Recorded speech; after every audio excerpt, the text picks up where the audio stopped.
என்னடா விடிவி காதலு ஜில்லுன்னு ஒரு காதலு, இந்த 5 நாள் காதல பாருங்கடா. லவ் பண்ணது யாராச்சும் இருப்பீங்களான்னு எனக்கு தெரியாது. நாங்கள் லவ் பண்ணது வெறும் 5 நாள். ஃபர்ஸ்ட் நாள் இன்ஸ்டாவில் சேட் பண்ணி லவ் ப்ரப்போஸ் பண்ணிக்கிட்டோம்.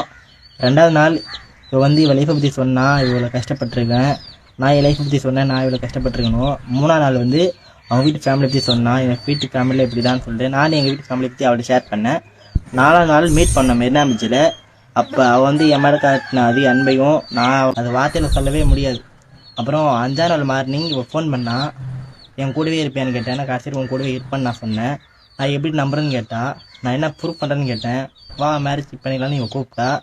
அப்புறம் என்ன மாங்கல்யம் இல்லை, எனக்கு என்ன டவுட்னா அப்படி என்ன அன்பு காட்டியிருப்பாங்க தெரியலையே. எப்பா அந்த அன்பை நான் பார்த்தே ஆகணும்ப்பா.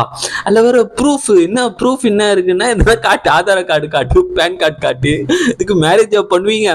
இந்த காதல்னாவே 90s கிட் தாங்க. இப்போ ஒரு பொண்ணை பார்க்குறோன்னா அந்த பொண்ணோட மூஞ்ச முழுசா பயம் இல்லாமல் பார்க்கவே ஒரு 1.5 மாதம் எடுத்துக்கும். அதுக்கப்புறம் அந்த பொண்ணை ஃபாலோ பண்ண ஒரு 6 மாதம் எடுத்துக்கும். அந்த ஃபாலோ பண்ணுறது அந்த பொண்ணு தெரிஞ்சுக்க ஒரு 7-8 மாதம் ஆகிடும். அதுக்கப்புறம் அந்த பொண்ணுகிட்ட பேச ஒரு 1.5 வருஷம் ஆயிடும், 1.25 வருஷம் ஆயிடும். அதுக்கப்புறம் ப்ரொபோஸ் பண்ண 2 வருஷம் ஆயிடும். அது இல்லாம அந்த பொண்ணு என்ன பண்ணனா, அண்ணா நான் கமிட்டட்னா அப்படின்னு சொல்லும். அதெல்லாம் தாங்கிட்டு நெக்ஸ்ட் வேற ஒரு பொண்ணு போவோம். இதுதாங்க 90s கிட்டு.